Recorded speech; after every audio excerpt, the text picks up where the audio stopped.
911. Hello, please. Help me. I'm Amanda Berry. There. I've been kidnapped and I've been missing for 10 years and I'm here. I'm free now.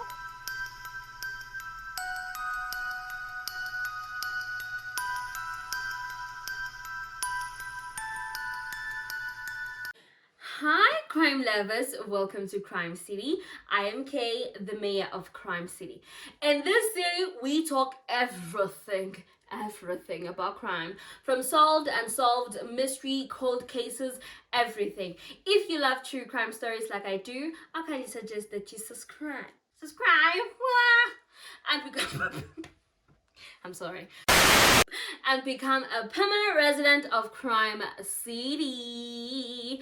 I also like to inform you that each and every Sunday, we as Crime City resident gather to listen to crime stories that I, the mayor, have for you. I would also like to thank everybody who watched my previous video. If you haven't watched my previous video, please stop this one and go back. Right, thank you for showing some love, and thank you for for the new subscribers. I'm laughing because it means a lot to me. It does. Today's case, we're covering the monster of Cleveland's case. Dun dun dun. No, this guy, no guys, he's supposed to have, like, you know, the devil. Yeah. Today's case, we are covering the monster of Cleveland. Dun, dun, dun, dun. Do you know this guy, Ariel Castro? He's pretty messed up. He's a messed up dude. This is pretty messed up, you ask me. He's the monster. Before we start with today's case, I'd like to make a few disclaimers. Warning, the following presentation contains graphic descriptions of crime scene, adult dialogue, violence, strong language, sexual abuse, gender-based abuse. Your discretion is advised. Thank you. So let's get in today's case. We're traveling all the way to USA, Cleveland, Ohio, where this case took place. But for now, we'll start in a place called Dule in a village of Puerto Rico, where Ariel Castro was from.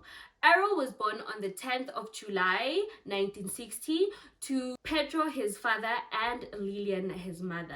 Pedro and Lillian were a married couple and had 4 kids together.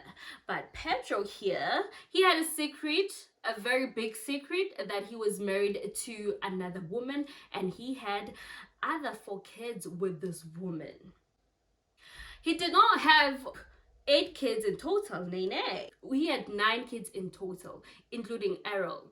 And Lillian had 4 kids, including Ariel. So he had 4 kids with Lillian, he had 4 kids with this secret wife, and we don't know where the 9th child is.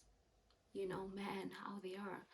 Ariel was the 3rd child to both Lillian and Pedro. Lillian discovered this secret soon enough when Pedro was only 2 years old. In 1962, she discovered that her husband had another wife, a secret wife, and he had kids with this wife. This resulted to their marriage falling apart. When Pedro saw that, you know, this marriage is not working out, he abandoned his family and left to live with his wife and other kids. And they immigrated to Cleveland, Ohio. Soon after this, Lillian and Pedro got a divorce and Lillian moved to Pennsylvania for work, leaving her kids with her mother, Carabella. Around this time, Pedro was 5 years old, and at this time, he was sexually abused by a 9-year-old boy called Pucho. This boy used to sexually abuse him by fingering him in his anal. The abuse was never reported, but it had a side effect on Ariel. He started gaining sexual obsession at a very young age. He will masturbate at a very young age, at the age of 5 years. I mean, like, you're just a baby. Give this child a bottle. 5 years masturbating. I'm like, ooh. Moving along, in 1966, Lillian moved back to Puerto Rico. Around this time, her kids said Lillian was very abusive towards them, especially Ariel, so they never had a close relationship like a mother and son relationship. In 1970, the Castro's family moved to USA and immigrated to Cleveland, Ohio, where they settled in. Soon after settling in, Errol got a gift from his uncle from the father's side. He gifted him with a guitar. He started playing a guitar at a very young age and he was really talented. He attended Lincoln High School in Cleveland, where he graduated in 1979. By this time, Errol was about 19 years old. After finishing up with school, he started looking for jobs. He worked at supermarkets and usually he would get fired but get another job. He was working at food markets most of the time or factories. And then in 1980, his family moved to another area, still in Cleveland, Ohio, 2 blocks away from where they were staying. When he moved there, he met a young girl called Clemelda. She was a beautiful girl, but she had low self-esteem. When she met Errol made Clemelda feel so special because he would take her to expensive restaurants and have dates together. So she felt a bit special, especially knowing that she never had that attention with boys before. Ariel and Clemelda started dating in 1980. Soon after, when they started dating, Clemelda lost her virginality to Ariel. After losing her virginality that very same night, when she went home, her mother found out that she lost her virginality and she took her straight to Errol. So like, we going there, okay? She took her straight to Errol. She was like, you took my daughter's virginality. Now she is yours to take care. From that day on, Clemelda started living with Errol's family. Soon after, she became pregnant with their first child.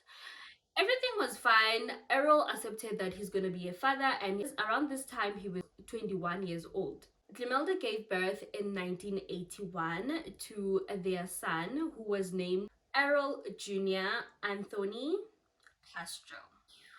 Ariel really loved his son. He made sure that everybody knew about his son and saw his son. And he was so proud that he's a father. When he went to supermarkets, he made sure that everybody would see the child like, hi, come and see my son. Hi, this is my son. Hi, this is my son. He was a proud father.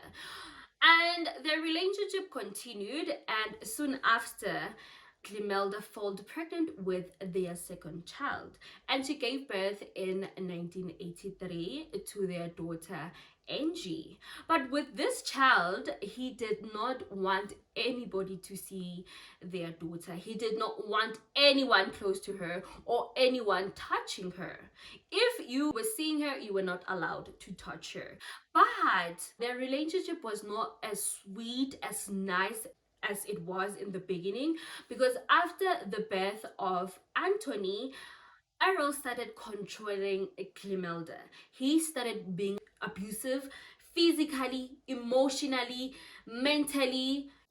The abuse was really bad. He was controlling her so bad. She was not allowed to go out without Ariel's permission.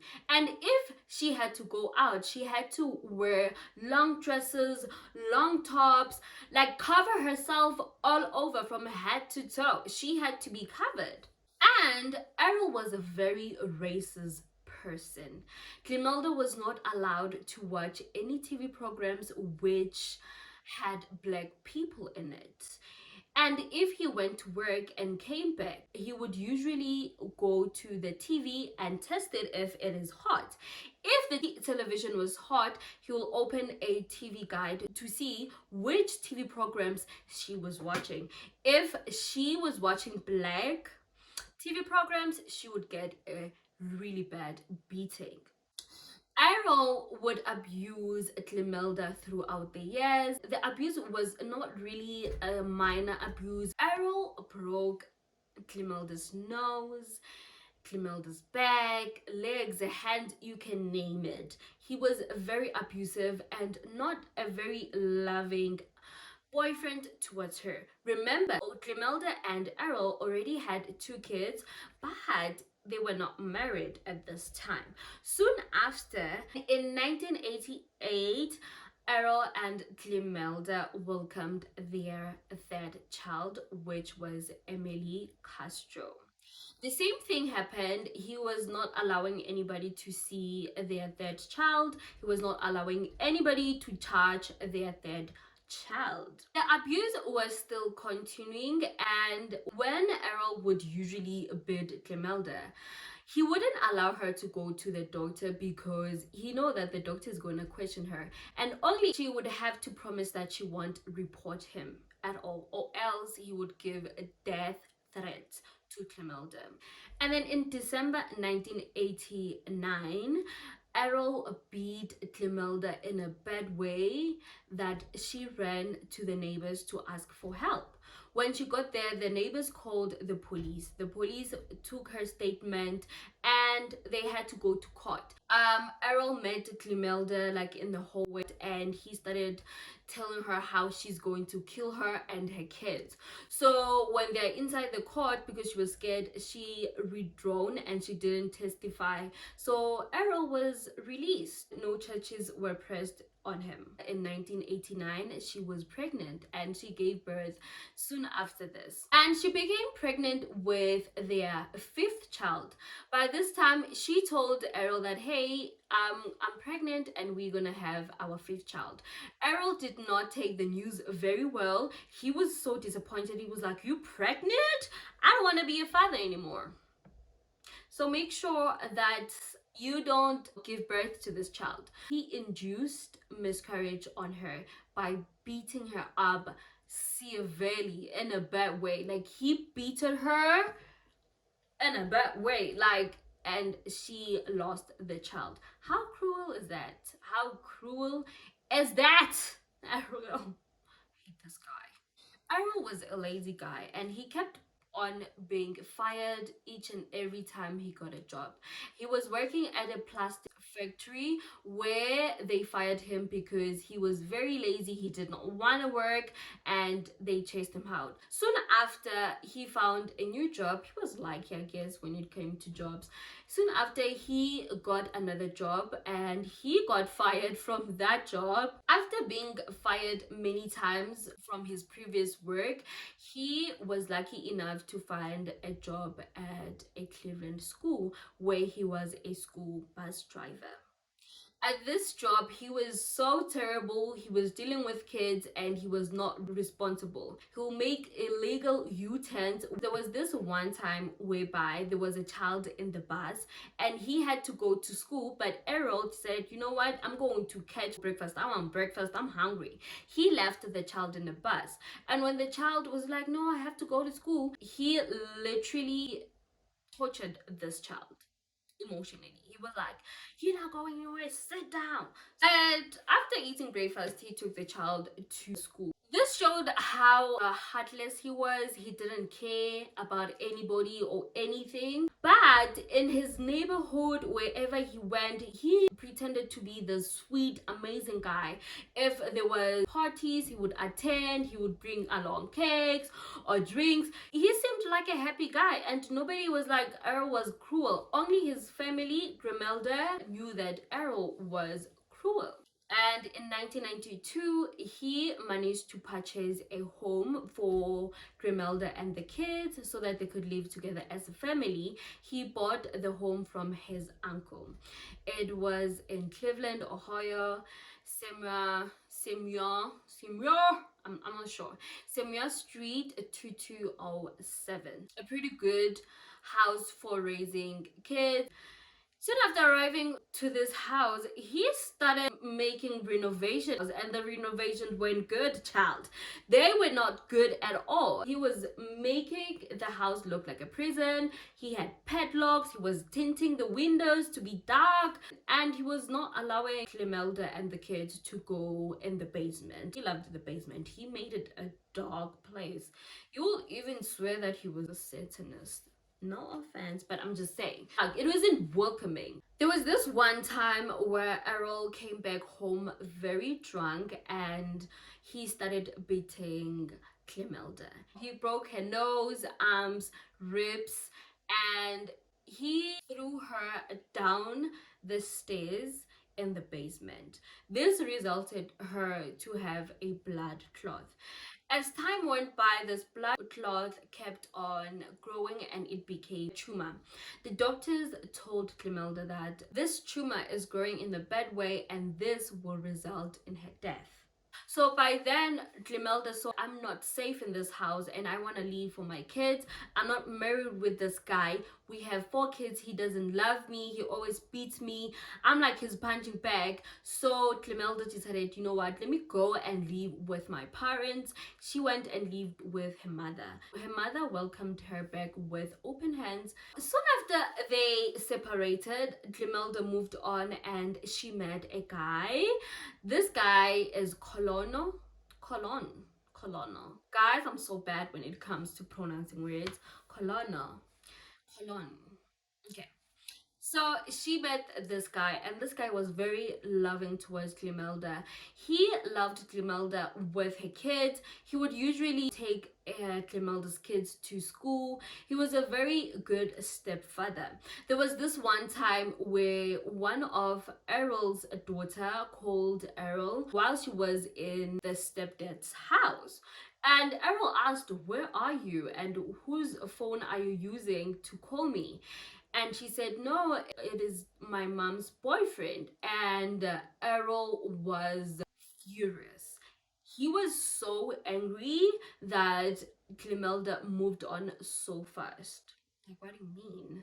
He started stalking this boyfriend. He would usually call this guy and threaten him and tell him, leave my wife alone. You're stealing my wife. That is my wife. And this guy will be like, nay, baby, that's not your wife.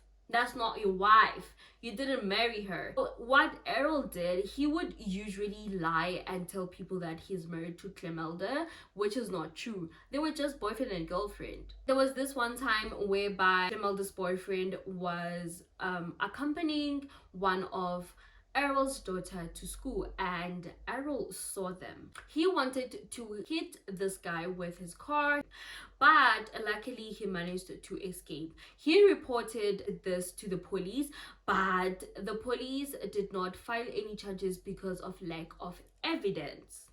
How disappointing. I'm telling you, this guy did this to me and this is how you react. Guys, sometimes justice system is failing us. While Errol was alone, he started gaining this BDMS obsession of capturing a teenage girl and making her a sex slave. He started working at the house, and each and every day this obsession grew bigger and bigger. Sick fantasies that he wanted to capture a teenager and make her a sex slave. His obsession grew bigger and bigger that he decided to act on it. It was on the 23rd of August 2002. He was in a dollar shop and he sees this young girl who is lost and she's asking for direction. He's listening when this little girl is asking that, hey, I'm looking for a certain place. Where is it? I have to go to a social service office. Do you know where it is? When he had this, he went to this girl and said, hey, I actually know the place that you want to go to and I can offer you a ride. So who is this girl? This girl was Michelle Knight. Let me introduce her before we're gonna carry along with the story. Who is Michelle Knight? Michelle Knight was a 21-year-old. At the time, she was born on the 23rd April 1981. She was born and raised in Cleveland, Ohio, where she stayed with her mother, where she stayed with her mother, Barbara, and her grandmother and 2 brothers. They were twins. Michelle's family were a poor family. They were not doing well when it came to finance, and Michelle and her family did not have a close relationship because they were mistreating her. Adding to that, Michelle was sexually abused at a young age by a family member. This abuse would carry on throughout the years. Things were not really going great when she grew up. She was a short child and she would usually get abused at school for that. Michelle and her family were continuously fighting and they never understood each other. Her home situation was really bad and she decided to run away to live in the street. When she was living in the street, she would usually sleep in parks and bench parks. And when it was cold, she would usually sleep in a rubbish bin because she said it was more warm. For food, she would get food in local churches. Each and every day she would go there to get food. But there was this one day she was rescued by a local drug dealer who gave her a job and provided a place to stay. She was offered a job. In this particular job that she was doing, she would get $300. She described that this time of her life was better because she could provide for herself and she was happy. The members of the gang were treating her very good. They were not mistreating her. She was not sexually abused. They treated her as their little sister. Unfortunately, this drug dealer got arrested and this led to Michelle losing her job and going back to sleeping in a rubbish bin and eating there. Family friend reported her to her family that they have seen Michelle and her father want to take her and back to the house. He forced her to go back to stay with her mother. When she got there, the situation was not better. She was still sexually abused by this family member who is unknown, and they were still fighting. The family was still poor. Things were not really going great. While she was at school, you could see that sometimes she didn't have money for food. She was always hungry and other kids were making fun of her. And she decided to drop out of school, but before she dropped out, she met a young man whom they fell in love and they started dating. While they started dating, she became pregnant and the relationship did not work out, but Michelle decided to keep her baby and she gave birth to her son, who was Joey. Her baby was like her hope to her. She wants to go work for her child to make her child have a better living. When Joey was 2 years old, Michelle went out to look for jobs, leaving Joey with Barbara, her mother. While she was away, Barbara left Joey with her boyfriend. And this boyfriend was a very abusive boyfriend and he wasn't interested in kids. So Joey was crying. Remember, Joey was only 2 years old. Maybe he was crying for food, and while he was crying, this boyfriend started shouting at Joey. Joey got scared that he peed his pants, and this guy got really angry. He twisted Joey's leg. When Michelle got home, she saw this and she literally rushed to the hospital in order to save Joey. When she got there, the doctors, the nurses asked what happened to Joey, and she lied. She said Joey fell while he was playing in the park. And the staff there saw that this is not true, and the boyfriend's sister called the hospital to report his brother, that his brother broke Joey's leg. The hospital staff decided to call the social savers to take Joey away because they felt that he is not safe. Remember, even his own mother couldn't protect him, and they felt that Michelle lied, which means she doesn't care, which wasn't the case. Michelle loved his son very much. So now we know more of Michelle. So on that very same day, on the 23rd of August 2002, Michelle was going to a social savers in order to find out whether can she gain custody of her son Berg. Errol offered her a lift. The reason why she agreed is because Michelle knew two of Errol's daughters and he was a familiar face, and she attended school with both of her daughters, so she was comfortable enough to go with him. When they got into the car, Michelle saw an advertisement of puppies and she started making a conversation about puppies. And Errol said, yeah, I actually do have puppies at the house. We should go out and I'll give you one so that you can give to your son. And Michelle agreed. So they drove off to Errol's house.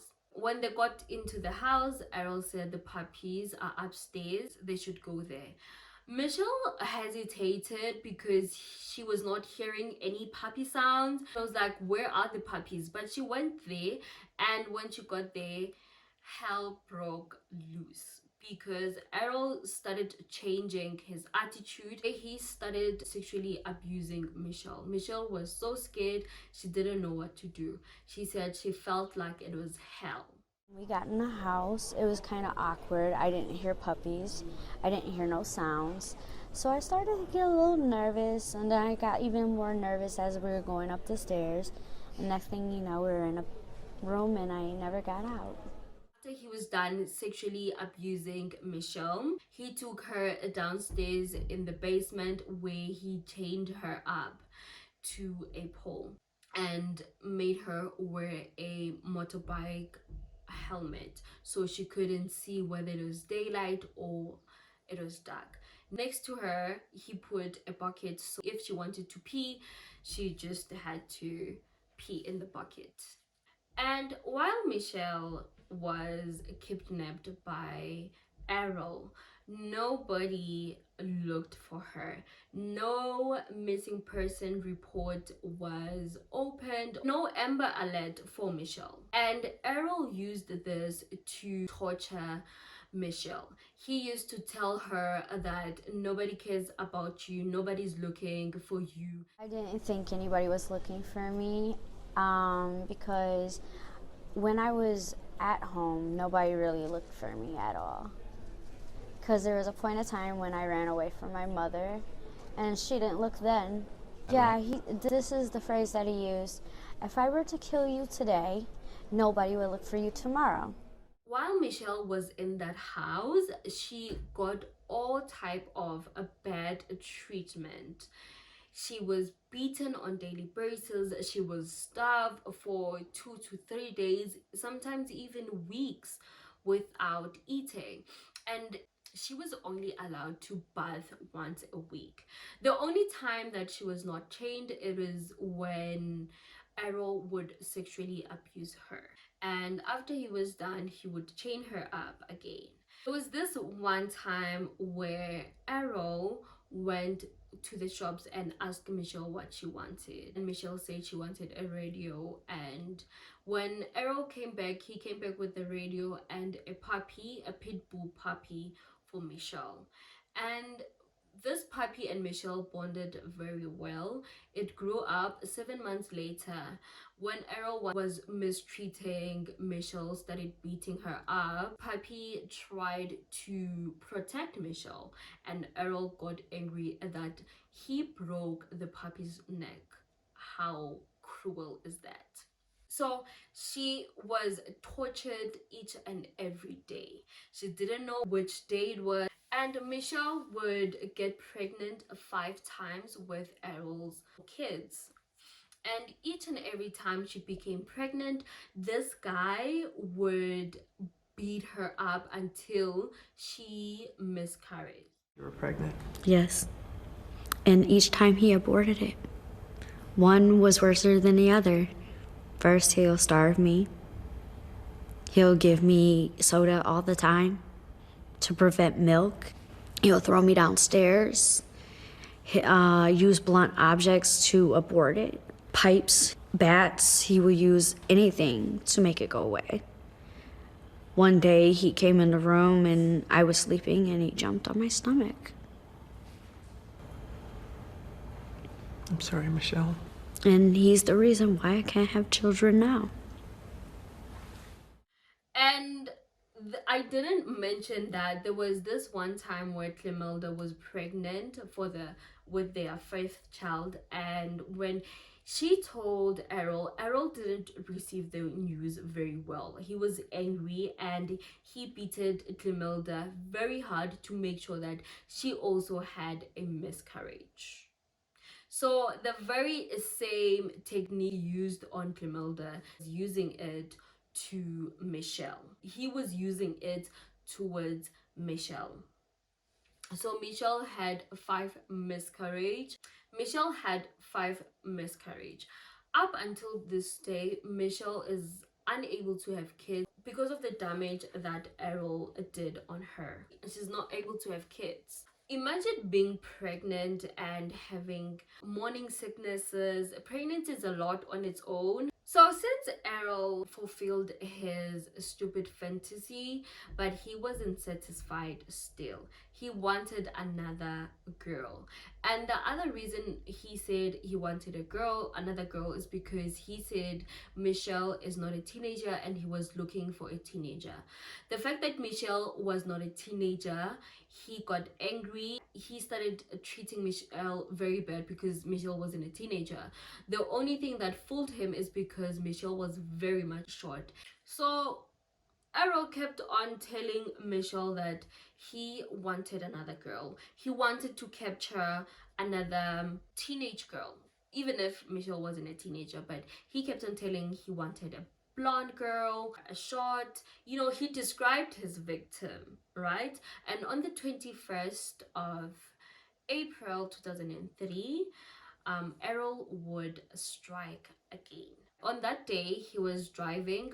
Amanda was coming back from her work and she was walking. While she was walking, Errol spotted her and they greeted Amanda. Amanda smiled back and greeted Ariel and his daughter. While she was walking, this red car kept on coming back. When it came back, it pulled up next to her. It started saying, "Hey, I could give you a lift if you don't mind." Amanda knew one of Ariel's daughter. But before I continue with the story, I had to introduce Amanda. Who is Amanda? Amanda Berry was a 16-year-old girl who was a student at John Marshall High School, and she was born on the 22nd of April. Remember, the day that she met Arrow was on the 21st, so the following day it was her birthday. Amanda lived with her mother and sister. Her father lived in Tennessee. She would usually visit her father on school holidays. She was very close to her sister and mother. In fact, they shared everything. She worked at a local Burger King shop. So now we know a bit about Amanda. Let's go back to the story. So Amanda, on that very same day, on the 21st of April, Amanda just knocked off at work around 37 minutes past 7. And she called her sister to ask for a ride. Her sister, I'm not sure if she said she's coming or what, but Amanda started walking around 8 o'clock. And that's when Errol spotted her and offered her a lift, which she agreed because she felt comfortable enough, because she knew Errol's kids, Errol's daughters went to the same school which she was a student at. While they were in the car, they just had a conversation. The conversation was normal. He was not acting any strange. He was not rude. He was just a chilled guy. In fact, they had conversation. They talked about his son, because his son Anthony used to work at Burger King. While they were having a conversation, he mentioned one of his daughters, which Amanda said, "Oh, it's been a long time since I've seen her. How is she?" She was asking about the daughter. He was like, "She's good. In fact, she's in the house. Don't you want to pass by the house and greet her?" And she didn't want to be rude, and she said, "Okay, we can do that." Anyway, she wasn't in the rush. But like I said, on that particular day, she was supposed to go on her nail appointment and do some little shopping because the following day was her birthday. but she was like, she didn't want to sound rude, and she went with Errol. They went into their house. While they got into their house, Errol said, she's actually bathing, so you can wait for her upstairs. And he took her upstairs. While they got there, he just said, take off your pants. By then, Amanda said she was really scared, and she knew that she was not going to come there anytime soon. She was not gonna escape anytime soon. Errol started sexually abusing Amanda. While he was busy sexually abusing Amanda, Michelle was on like the other room, and she could hear that there's a girl who was being sexually abused, but she was not really sure what was happening. The only thing she could hear, it was sounds. After he was done sexually abusing Amanda, he chained her. The same things that he did to Michelle, he did to Amanda. With Amanda, things were different.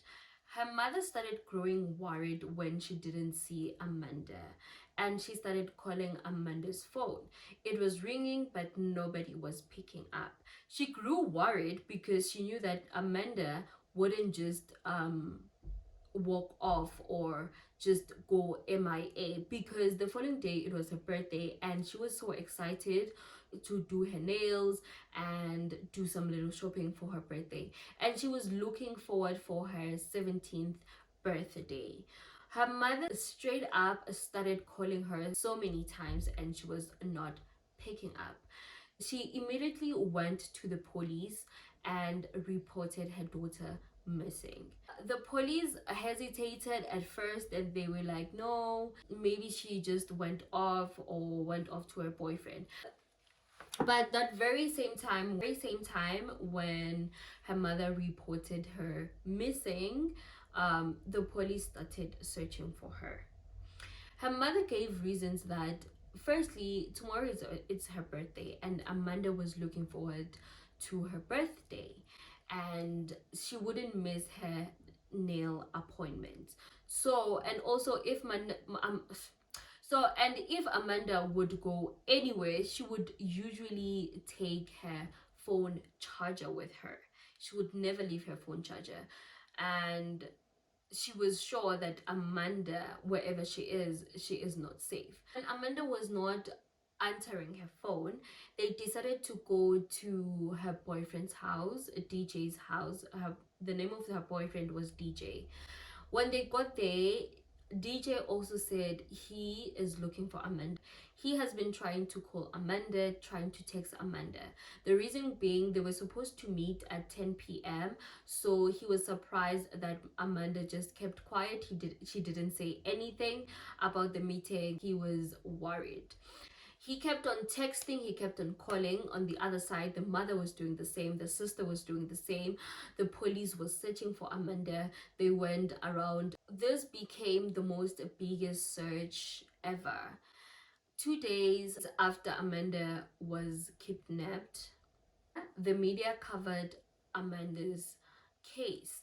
They started interviewing her mother, and her mother was begging for her safe return. And on the other side, Errol was busy watching this. Errol was watching this. He felt a little bit guilt, and he called Amanda's mother with Amanda's phone. She picked up, and he said to Amanda that Amanda is fine and she is with her. Amanda is going to be his wife, and Amanda agreed on this, which is not true.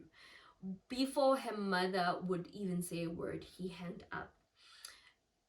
He also called the boyfriend, DJ, and when he called the boyfriend, he didn't say anything to the boyfriend. He just kept quiet and it hung up. Days went by, months went by, trying to find Amanda. They were searching for Amanda. Amanda's mother made sure that she made people not to forget about her daughter. She made sure that she appeared on TV programs. pleading for her daughter to come back, or anybody who knows about her daughter to tell her. My daughter should not be kept off the news like that. She ain't dead yet. But it's just so frustrating living daily. And 1 year later, she went to a TV show where they had a psychic. The name of the psychic was Sylvia. So Sylvia told Amanda's mother that Amanda is dead and she's somewhere in the ocean, but they will meet one day in heaven, which was not true. It wasn't true. Like, why would you say that? Or was I supposed to say, oh, really? Thank you. Thank you for telling me. Now I know. I hope she's in heaven. Rest in peace. Why would you lie about such things, about sensitive things? Or is it because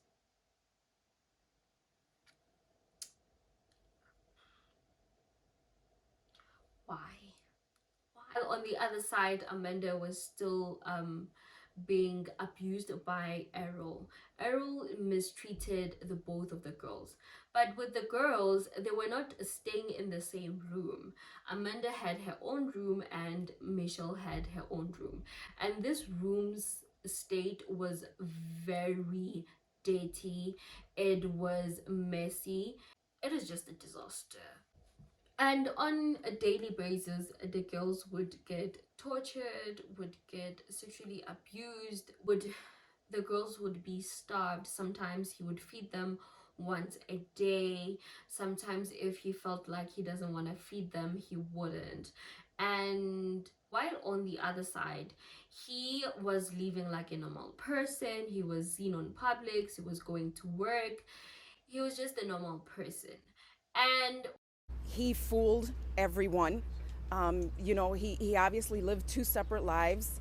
And, everyone thought that he was the good person that we all at some point in our lives had thought him to be. Hey, my neighbor, you got some big testicles to pull this off, bro. Because we see this dude every day. I mean, every day. How long have you lived here? I've been here a year. Okay. You see where I'm coming from? Right. I barbecue with this dude. We eat ribs and whatnot and listen to salsa music. You see where I'm coming from? Yeah. And you had no indication that there was anything going on? Bro, not a clue that girl was in that house or anybody else was in there against their will. Because how he is he just comes out to his backyard, plays with the dogs, tinker with his cars and motorcycles, goes back in the house. So he's somebody that you look away because he's not doing nothing but the average stuff. You see what I'm saying? Yeah. There's nothing exciting about him. Somebody will say, why would the girls not escape when Errol went out? It's because he had prepared this house to be a prison for a very long time. The house was just a prison. They were chained. The doors had padlocks, so it wasn't easy to escape. It wasn't. Even if they tried to escape, it was so impossible to, because remember, like I said, he started preparing this house as soon as he bought it. You know, this thing of when a person does something wrong and they don't get caught, they feel like whatever they are doing, they want to do it more. So that was the case with Errol. Because he wasn't caught with the first kidnapping, he wasn't caught with the second kidnapping, even though the second kidnapping of Amanda was everywhere in the newspaper and it was in the news. It was everywhere. Amanda was posted in billboards, but they had no suspect. They were not even suspecting Errol. The only person who was the main suspect of this case was DJ, Amanda's boyfriend. Apparently, what happened is rumored that Amanda was last seen getting in a white car and it had 3 men on it. Unfortunately, DJ just bought a car which happens to be white. So he was the main suspect. He kept on being questioned. For many years, people thought it was DJ who took Amanda and they thought he has killed Amanda. but Amanda was right in the area and she was very much alive. She was not dead. He will strike again on the 2nd of April 2002. 2 years after he has kidnapped Michelle and 1 year after he has kidnapped Amanda. On the 2nd of April 2002, it was a Friday. Eileen just knocked off from school and she was walking with her best friend who was Gina. They were planning to sleep at Gina's house. So before they did that, Eileen had to ask for permission from her mother. They called her mother and asked for permission, but she said no, you can't sleep at Gina's house today. So the two girls separated. The last thing she said to me was, "You owe me 50 cents." While this was happening, Errol saw Eileen with Gina walking together. When they were walking together, he waited for them to separate in order to approach Gina. After they separated, he started driving towards Gina and he pulled up next to her and he pretended as if like he was looking for Eileen and said, "Hi, I'm looking for my daughter. Have you seen her?" Of course, Gina was very much familiar with Errol because it is her best friend's dad. And besides that, Gina's dad attended the same school as Errol, so they knew each other. And Gina's uncle was in the very same band which Errol was in. So she was very familiar with Errol and very comfortable. I mean, it's your best friend's dad. So when he pulled up next to her and started asking about Eileen, she did not hesitate to assist in helping her because Errol said, "Have you seen my daughter? Can you please help me to find her because I want to take her to the mall?" She agreed. He asks me if you've seen my daughter. I said, "Yeah, she's right around the corner." He was like, "Can you help me find her?" And I said, "Sure." While they were driving, Gina was directing Errol which path to take, and he was driving opposite way in which Gina was directing him to. When she said left, he would turn right, and they ended up being at Errol's place. Cooking surprise at my place. What are we doing here? And when they got there, he said, "Maybe she's in the house. Let's check." Gina went to the house with Errol. Pause. I'm gonna pause the story. I have to introduce Gina. Who is Gina? Her full name is Georgina de Jesus.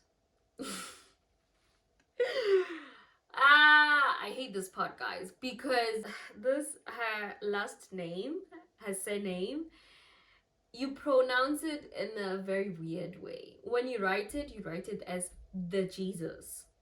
All this time I was saying Georgina the Jesus, Georgina the Jesus, Georgina the Jesus.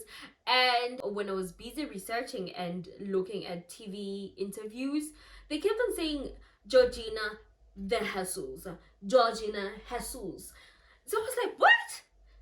Georgina Jesus. I'm like, Georgina Jesus? Jesus. Gina de Jesus. Gina de Jesus. Is it? I'm like, why can't they say Georgina the Jesus? Simple. Make life easy for everybody. But they kept on saying de Jesus. Georgina de Jesus. Okay.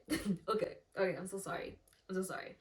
Georgina de Jesus was 14 years old at the time when Errol kidnapped her, and she was still in middle school, and she was staying with her family, her mom and dad. She came from a very tight, loving family. Even though her parents struggled for money, it was a really happy childhood. A little girl with a great sense of humor, soft-spoken. Outgoing. I like to go outside. They went into the house. While they got into the house, Errol locked the door and started touching Gina. And Gina was like, "Stop, what are you doing? Do you know that you can get arrested for what you're doing?" And Errol was like, "Oh, I'm sorry. I'm sorry. And then Gina was like, I want to go home. But he said, okay, you can go home. But you can't use this very same door that you came with. You have to use another door. And then he started saying, to your left, to your right, go there, you'll find a door. But he was directing her towards the basement, and she didn't know the house. She was not familiar with the house. So as she was walking, towards the door, she found out when she was opening the door, it was a basement. And then boom, boom, boom, Ariel was like right behind her. Same thing happened. She was sexually abused, chained, and beaten. The same thing happened with Gina, whereby when her family tried to search for her and they didn't find her, they started getting worried. They started looking for her and went to the police, reported her as missing. The police started searching for her, but no Amber Alert was filed, and this angered Georgina's dad. He was like, I'm looking for my daughter and you guys haven't filed for Amber Alert. Why? This became a very huge case. People started searching for Georgina everywhere. They went to field, locals supported in the search, trying to find Gina. Gina didn't show up. We knew pretty quickly something wasn't right. Tonight, family and friends fan out into the neighborhood, armed with donated flyers from Kinko's, searching desperately for 14-year-old Georgina De Jesus. We're going to keep going out there and putting as many flyers as we can. It did not become real until we seen ourselves on TV. By air, on ground, every inch of Cleveland's west side under the microscope. I went searching everywhere, dumpsters, schools, empty buildings. Her family was very worried, so scared. The reason being is because they knew that the neighborhood where they were staying, it wasn't safe. And Gina's mother said she would usually tell Gina that, hey, you have to be safe, don't go with any strangers. And she kept on telling her how to be safe, how to protect herself. Like if somebody came up to you and told you, can you help me look for my dog? I lost my dog. Don't stop. You continue to walk and you ignore the person. I told her to be aware of her surroundings at all times. On the other side, 2 days later, Ariel started becoming really scared. The reason being is because where he picked Gina, there was a CCTV footage. And he was so scared that the police would go there and take that footage and he will be caught. He wrote a confession and slide suicide note where he confessed everything. He wrote about how he captured Gina, Michelle, and Amanda. He wanted to commit suicide. In this suicide note, he wrote that he is a sexual predator. What is sickening is that when Gina's family was busy looking for Gina, he was helping to look for her. When people were making donations towards her family, he even contributed.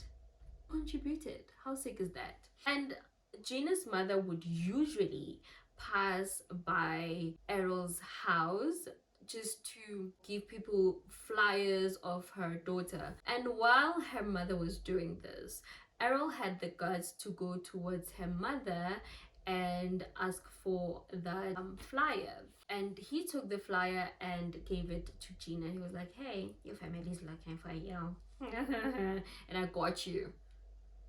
How cruel is that? But Gina decided to keep this flyer and she decorated it. As much as the girls were being tortured and sexually abused, beaten on daily basis, starved, all these bad things, he would allow them to watch TV. The reason being, he wanted them to see the news that their families are looking for them. At first, he kept them on separate rooms.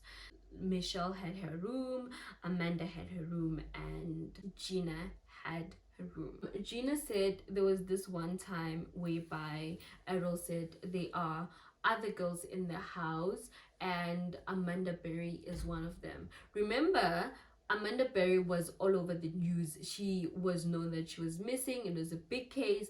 So Ariel said, I'm the one who took Amanda Berry. And she was like, oh my God, Amanda Berry is here. Like, they've been looking for her. And Ariel kept saying that there is another girl who is Michelle, but nobody cares about Michelle. Like, nobody's looking for her. Even if she dies, nobody will search for her. Years later, Amanda would be kept in a separate room upstairs, and Gina and Michelle were in the same room. They were chained together, so, and they were chained with Amanda, but the chain went through the wall.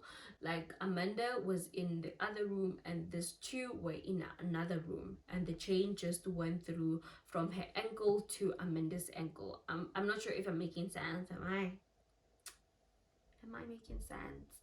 Okay, thank you that you understand. And Ariel would sexually abuse Gina. Michelle was in the same room holding Gina's hand, and if he was raping Michelle, Gina would hold Michelle's hand. So the girls became closer together. They became each other's friends, and Ariel did not like that at all. So he came up with a strategy would make the girls fight, would make the girls, they should be enemies. He came up with a strategy, and he will get so much joy when the girls would cry and feel sad. There were 3 girls that he captured, but he had a favorite. His favorite was Amanda. He treated Amanda better than the other girls. I'm not saying she got the princess treatment. Nay, baby. She didn't get the princess treatment, but it was better than how Gina and Michelle was treated. And the worst person that he did not like was Michelle. He abused Michelle very much, so badly than the other. Sometimes he would starve Michelle and not feed her, give food to Amanda and Gina. While they were eating, she would complain. Michelle stood her ground. She was saying, why aren't you feeding me? Why are you doing this to me? Why are you doing this to the girls? Like, feeding them and you're not feeding me. You know, she would complain and stand her ground. And Ariel did not like that. When Michelle was complaining, he would beat her up very badly, like so bad. Sometimes he would even make sure that he gives Michelle rotten food. It's either he starved Michelle or he gave her rotten food, and he would beat her very bad. Yes, the other girls would get beaten. Yes, the other girls were sexually abused, but it was terrible when it came to Michelle. In 2006, something bad would happen. Unfortunately, Amanda's mother would pass away due to heart failure. The sad part is that she had passed away without finding her daughter. And Amanda saw this on the news that her mother has passed away. This broke her heart. She passed on the earliest month in 2006. And that very same year, Amanda started becoming sick. She missed her periods, got morning sickness, she started vomiting, she was not eating certain food, and she just discovered that she's pregnant. I had realized that I hadn't got my period, and that was like the first sign. And then I had started like getting sick, like I couldn't eat anything and I would just throw it up. So that was the sign. Remember, Ariel said he doesn't want to be a dad anymore, but when it came to Amanda, he said nay, he wants Amanda to give birth to this child. First, he was not planning to keep the child with him, like to raise the child. He wanted to give it away to a church. So that was his plan. When she was pregnant, Ariel refrained from raping her and gave her better food, maybe giving her food on daily basis, make sure that Amanda was well. 25th of December 2006, Amanda went to labor. It was Christmas Day. She said she woke up, everything was well, 6 a.m. in the morning, and she went to pee. But when she went to pee, something popped off, and Ariel was there. He was like, oh my god, your water just broke. Wait a minute. I was like, he was watching her while she was peeing. Disgusting. He told Amanda that your water just broke and you're about to be in labor. And he quickly went to fetch a kid's pool and went to take Michelle from the other room to help Amanda to give birth. While he was there, he was sitting on the chair trying to read how to help a person give birth. Michelle was the one who helped Amanda to give birth to her baby. I really didn't even know I was going into labor. I just had like labor pains all day, but I had no idea what it was. Eventually I had to use the bathroom and like I heard something pop and I didn't know what it was, but then he's like, oh, well, I think your water broke. So he takes me upstairs into my bedroom and he brings out this baby pool, and that's where I had to like lay until I had the baby so like I wouldn't make a mess on the bed. So he had gotten Michelle to come in and help me deliver the baby, and he sat in a rocking chair and read a book, how to like give birth. But when the baby came out, she did not cry and wasn't breathing.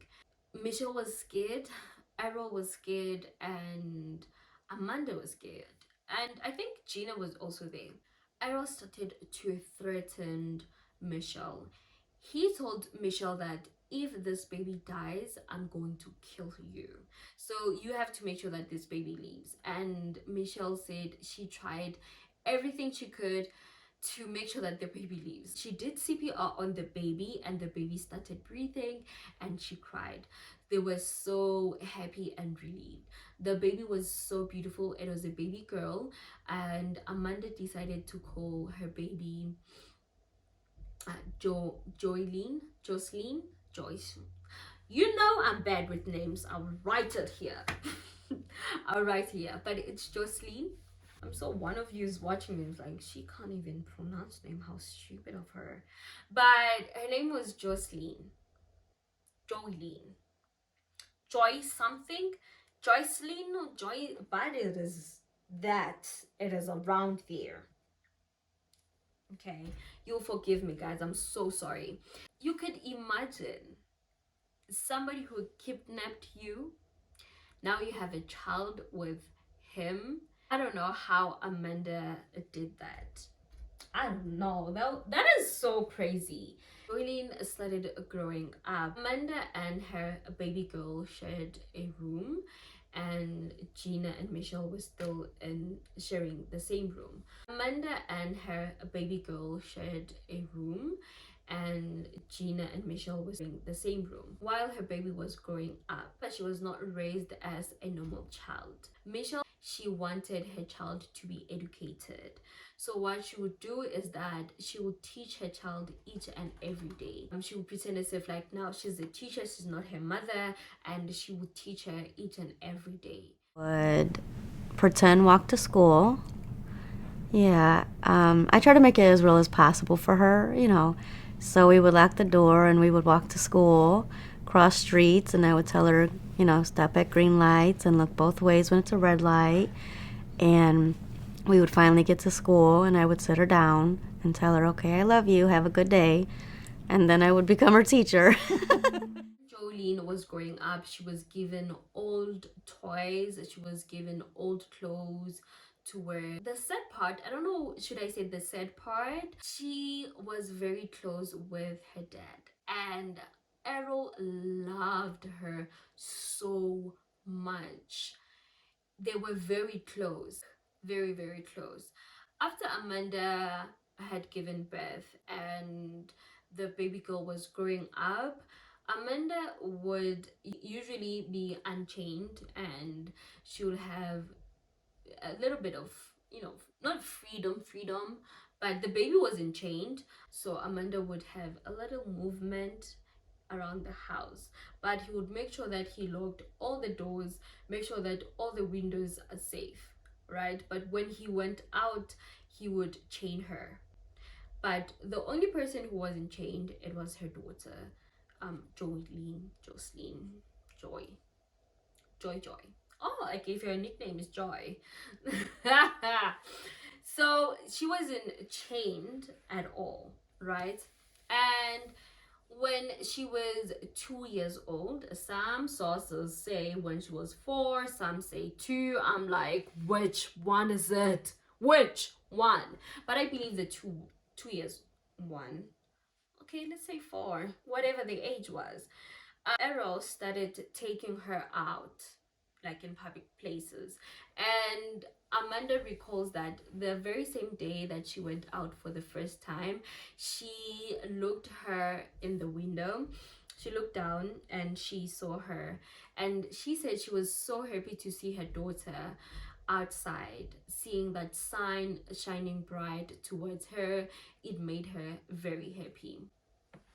So the baby girl wasn't used to public. Everything was new, like there's a park, there's other kids. She's not used to such things. So she's surprised, she's excited, and she was a happy child. So when she was growing up, she would see that her surroundings, something is not making sense. Why is her mother being chained up sometimes? Why am I not allowed to go play outside whenever I want to?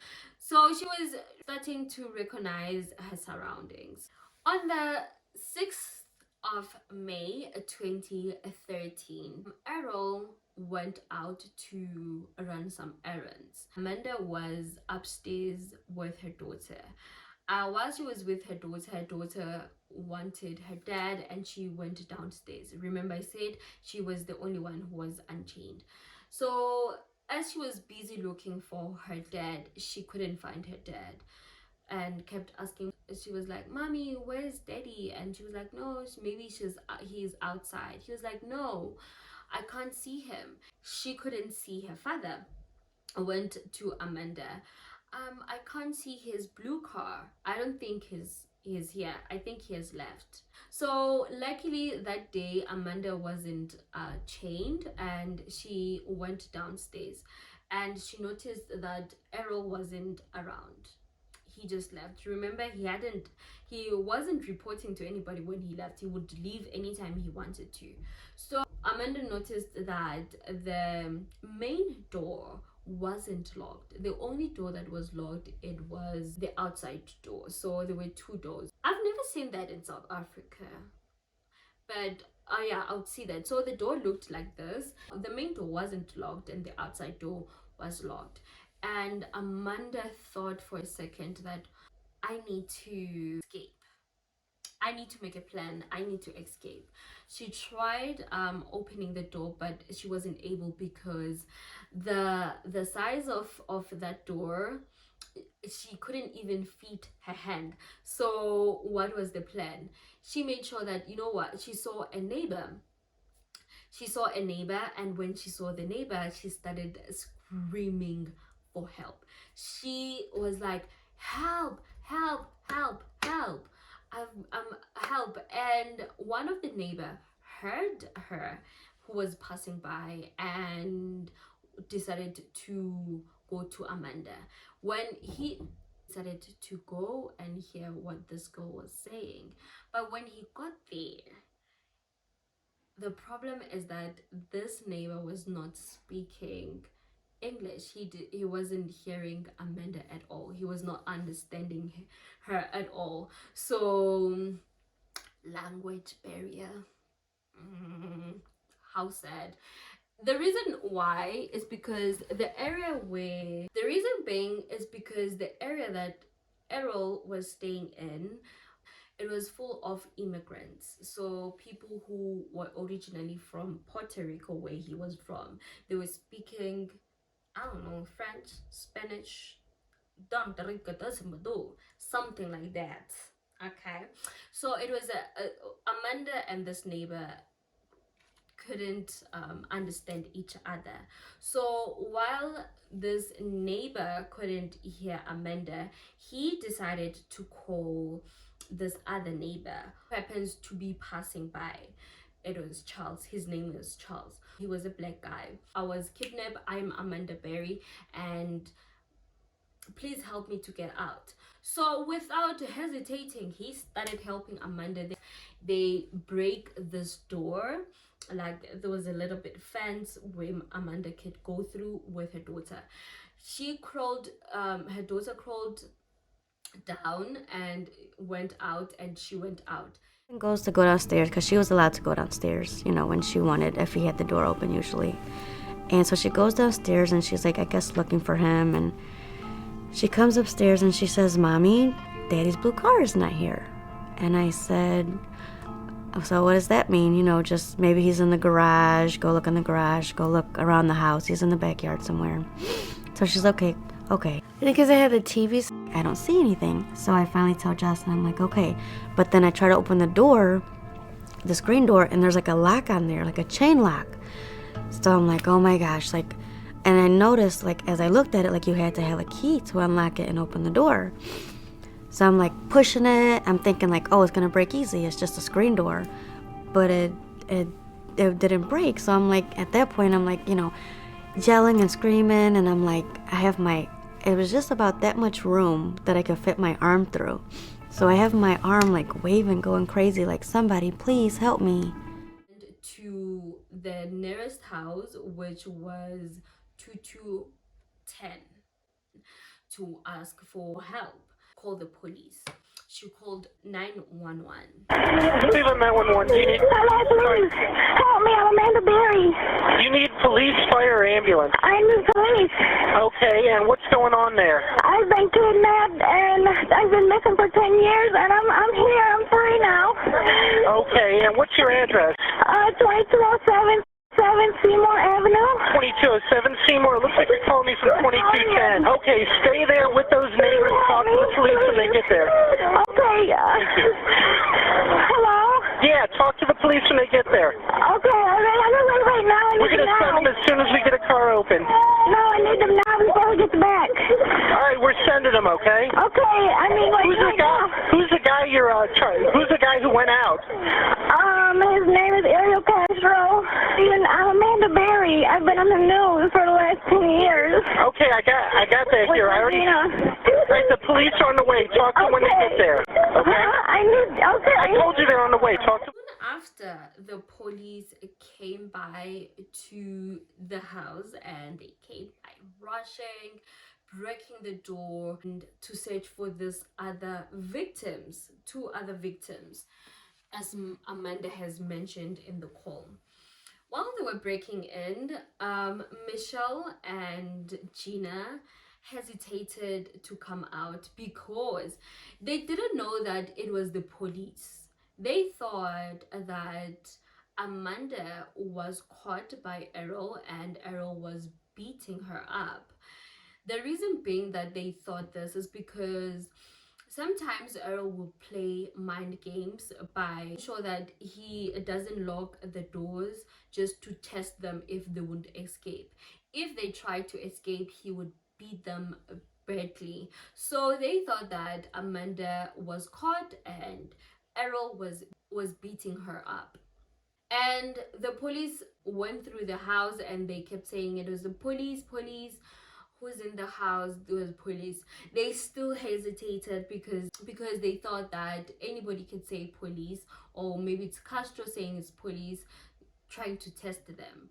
But Michelle said she tried looking and she literally saw a police woman, and she quickly runs into this woman's hand and she said, "You have saved me. Don't let me go. You have saved me." It was a very happy day. Might be for real. One officer said the women literally jumped into their arms. We found them. And people were so shocked that there were 3 girls who were captured in that house, and the community started surrounding the house. Walk me through again what happened this afternoon. You heard screaming. Heard screaming. I meet my McDonald's. I come outside. I see this girl going nuts, trying to get out of her house. So I go on the porch. Okay. I go on the porch, and she says, "Help me get out. I've been in here a long time." So I figured it's a domestic violence dispute. So I open the door, and we can't get in that way because how the door is, it's so much that a body can't fit through, only your hand. So we kick the bottom, and she comes out with the little girl, and she says, "Call 911." My name was Amanda Berry. Now, did you know who that was when she said that? When she told me, it didn't register until I got the call in 911, and I'm like, I'm calling the 911 for Amanda Berry. I thought this girl was dead. You know what I mean? And she got on the phone and she said, "Yes, this is me." And the detective, Cook, right here, Detective Gregory Cook says, "Charles, do you know who you rescued?" I said. Now, and when did you see Gina? About 5 minutes after the police got here. See, the girl Amanda told the police, "I ain't just the only ones. It's some more girls up in that house." So they went up there, 30, 40 deep, and when they came out was just astonishing because I thought they were gonna come up with nothing. I figured, whoever she was, and like I say, my neighbor, you got some big testicles to pull this off, bro, because we see this dude every day. Every day. How long have you lived here? I've been here a year. Okay. You see where I'm coming from? Right. I barbecue with this dude. We eat ribs and whatnot and listen to salsa music. You see where I'm coming from? Yeah. And you had no indication that there was anything going on? Bro, not a clue that girl was in that house or anybody else was in there against their will, because how he is he just comes out to his backyard, plays with the dogs, tinker with his cars and motorcycles, goes back in the house. So he's somebody that you look away because he's not doing nothing but the average stuff. You see what I'm saying? Yeah. There's nothing exciting about him. Well, until the day. What was the reaction on the girls' faces? I can't imagine to see the sunlight, to be around people. I knew something was wrong when a little pretty white girl ran into a black man's arms. Something is wrong here. Dead giveaway. Dead giveaway. Charles, thank you very much. Dead giveaway. Thank you very much for your time. And either she homeless or she got problems. That's the only reason why she run to a black man. Charles, thank you for being there, man. Charles Ramsey. Celebrating that we have been looking for Amanda and Georgina. They never knew about Michelle. They were surprised that there were 3 victims instead of 2. And they were so happy that, we have found this girl. They called Gina's family, they called Michelle's family, and telling them that we have found them. Like, literally, I have goosebumps. Oh my God, because I love a good story, guys. Like, wow, guys. I'm getting goosebumps because this story is just... It's so touching. Just imagine your family member missing for years and you've never given up, and receiving that call that they have found her alive is a blessing. It is a blessing. I can't believe that I'm getting goosebumps. It's because this story is truly touching. So the girls were rushed to the hospital in order to be checked and make sure that their health was okay. And when they got to the hospital and they checked them, Gina, little baby girl, I won't mention her name because I'm bad at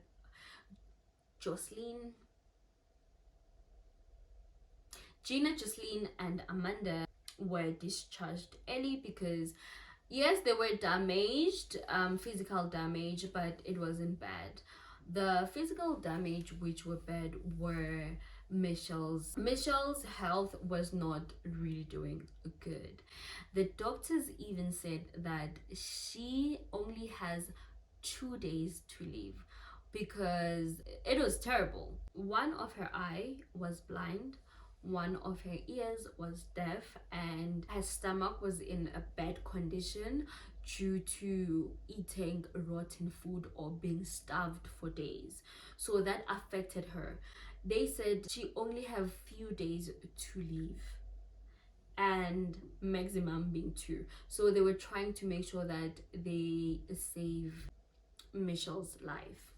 Amanda went back to her family. Her sister was so happy. She made public appearance telling people how grateful she is that his sister is back. They are so happy. Yeah, for their support and encourage over the years, and at this time our family would request privacy so my sister and niece and I can have time to recover. We appreciate all you have done for us throughout the past 10 years. Please respect our privacy until we are ready to make our statements, and thank you. And her cousins were so excited and they couldn't wait to see her again. They couldn't wait for her to be discharged in order to hug her, kiss her. They were very excited. We're just so excited. We just can't wait to see her. I'll stay here all night if I have hug her to. and squeeze her. I will sit here on the curb until she walks out of the hospital. I don't care what time it is. If they don't let us in the back or I'm breaking doors down. I'm just so excited that we're here. We're just so close but so far away because they won't let us in. And also Gina's family, they threw a welcome party. They had balloons. Like, I'm getting goosebumps. Like, look, I'm getting goosebumps, guys. They were so happy that these girls were finally back home. So with Michelle's family, they have already relocated to Florida. And while they were watching the news, Michelle's grandmother saw the news that Michelle has been found. Instead, she was kidnapped, and she has been found. She has been kidnapped for about 11 years. So she saw the news. She called Barbara, Michelle's mother, that, hey, look at the news, watch the news, because they are talking about Michelle. She saw this. She quickly flew back to Cleveland to look for her daughter. Eye roll. Yes, I did give it the eye roll. Why would you do that? Why? What do you want? Okay, anyway, back to the story, Kay. She went to Cleveland and she tried to go to the hospital, but Michelle denied to be seen. She didn't want anybody to see her, not her family, not anybody, because she felt that nobody was looking for her. Nobody bothered whether she's alive or dead. And now because she's on the news, she has been saved, that's when you want to act. That's when you want to see me. That's when you want to cry and be like, oh, this is my daughter. So she was like, she wants privacy and she wanted time to heal. Called me and she told me to turn it to the news, and I did, and I started crying, and I was happy that they found her because I've been looking for her, and I just don't want her to think that I love you and I missed you all this time. And hopefully whatever happened between us, if something did, I hope it heals. Because I really want to take her back to Florida with me. I don't want to leave her up in Cleveland. She stayed a long period of time. She stayed about 8 months in the hospital, allegedly. As time went by, she only allowed her twin brothers to see her. She didn't allow her mother to see her. She didn't want her mother to see her. But her mother and her grandmother would make a public appearance, interviews, saying that they have been looking for her. They've been wanting to see her, but they didn't know where she is. Did you search enough? Really? Did you try to make an effort? No, you didn't. You didn't. You didn't. What do you want? What do you want? What do you want? What do you want? Because now everybody is like, I'm being saved. You want to show up. I'm your mother. I'm her mother. No. So I don't really blame Michelle for not wanting to see her family, because it's true.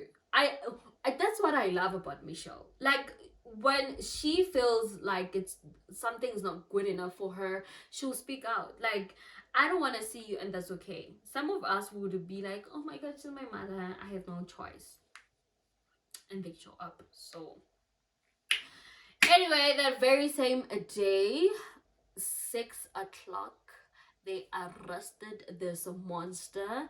This monster. They arrested him. I'm not a monster. I'm a normal person. I am just sick. You are a monster. I am not a monster. You are a monster. I am not. You are a monster. I am not. I'm not a monster. I'm a normal person. Wait, you are not a monster. You are worse than a monster. Huh. I'm not a monster. I'm a normal person. I am just sick. I have an addiction. Just like an alcoholic has an addiction. Most of the sex that went on in the house, and probably all of it, was consensual. These allegations about being forceful on them, that is totally wrong.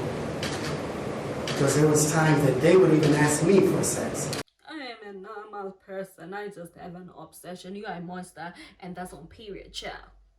You are more than a monster. You are more than a monster. He is okay, I almost said something, but let me just, but I'm gonna say he's a surrogate of Satan. He is a surrogate of Satan. He is a child of Satan. This one is a son. You are a monster, and that's on period. So Ariel, he confessed to everything. I think I said something that I have a daughter. And that she's okay. And that she's my wife, you know. Something like that. So probably not the exact words. Yeah, that's it. Okay. What was her mom's response? I hung up. We didn't have a conversation. At this point, did anybody ever interview you or closely related to you with the disappearance of Amanda? At that point? Yeah. No. And let me tell you something about Ariel. He's the biggest liar. He is the biggest liar. Like, he lies a lot. So all of us are concerned about is he's a very good liar. So he was trying to deny some of the accusations when he was interrogated.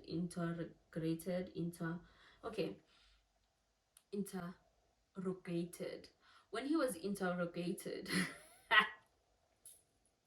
I can't even say the simplest things.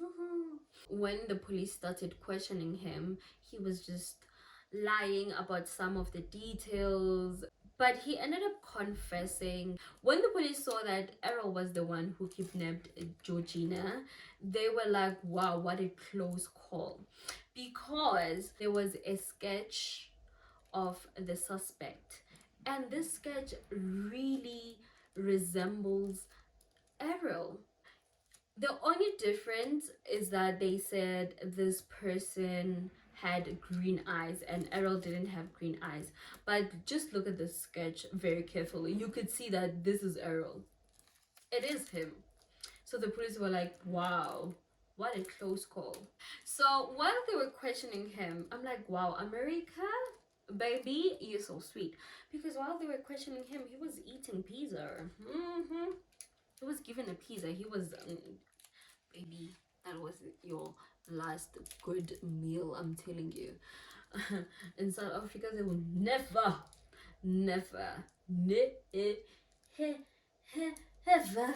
give you nice food. No.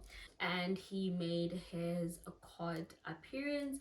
He was firstly charged with 3 counts of kidnapping. It was later changed to 4 counts of kidnapping and rape. While he was in court, he showed no remorse at all. In fact, when the judge was talking, he would answer back, he would respond back, or he would interrupt the judge.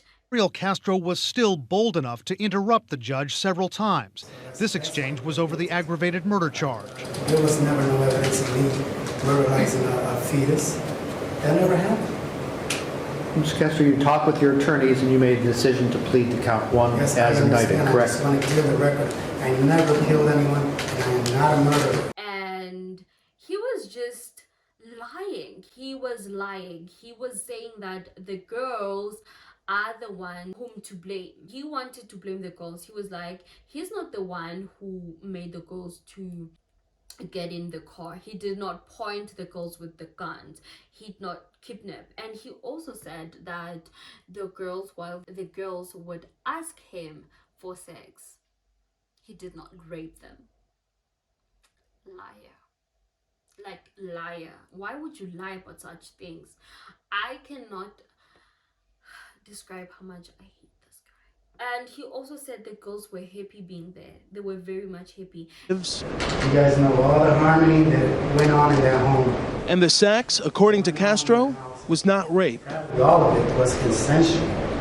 On the day when he was sentenced, Georgina and Amanda did not show up to the court, but Michelle showed up to the court in order to say something to Ariel. Had a chance to confront her tormentor in a packed Cleveland courtroom. I will overcome all this. That this moment on, I will not let you define me. As she spoke, Ariel Castro's eyes never left her, but and I felt like she was so brave enough. I'm not saying I'm choosy or anything. He was sentenced to life imprisonment plus 1,000 years. So you are not getting out anytime soon. That is good news. That is good news. I'm also getting the goosebumps again because it made me happy. I'm so happy. But because Ariel Castro is a coward, he decided to take his own life. After serving only 1 month in prison, he took his life. He committed suicide by hanging himself with a bed sheet. He was trying to cover the story, and they tried to go to Lillian, Ariel's mother, and Lillian was packing her bags and she was moving back to Puerto Rico. She didn't want to hear anything about it, but she did apologize for her son. And yeah, and Alicia was there also trying to run away. They were packing their bags and they wanted to stay away from this story. They wanted to stay away from other people. They didn't want to be known. So because of this evil person's acts. Mother Lillian Rodriguez told reporters what she's going through. I have a sick son who has committed something very grave. I'm suffering very much. I ask forgiveness to those mothers. May those young ladies forgive me. I suffer because they suffer. I forgot to mention this, that in 2012, Grimelda suddenly passed away due to that tumor that kept on growing in her brain, and Ariel Castro attended her funeral, which is so sad. Her family do believe that Castro is responsible for her death, which he is. Updates about how the girls are doing. The girls are doing fantastic. Michelle has 2 books which she has written. She is helping people who are missing and trying to find their family. What touched me the most is that Michelle said she has purchased a home and she made sure that she wanted to be involved in each and every project that took place in her home, like painting. She painted her whole house. And the most exciting thing is that she has found love and she got married. And I'm so happy. I'm so happy that she has found love. Even though she can't have kids, she is very much happy.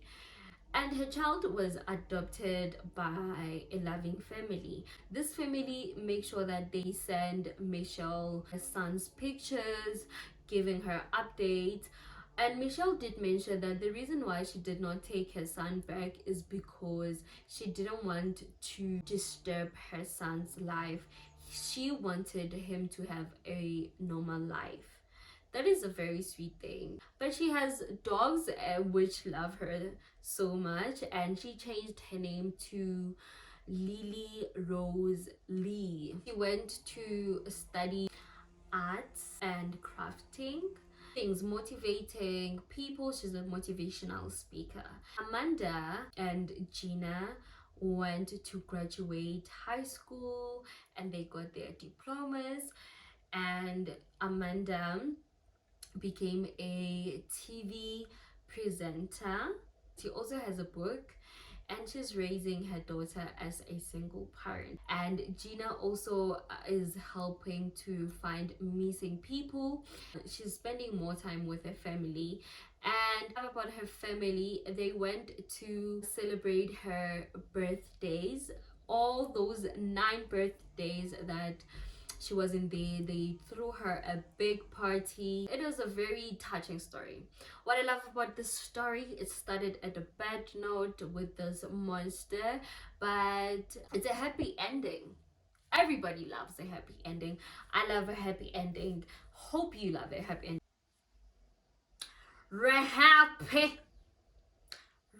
Happy, oh happy day, oh happy day, oh happy day,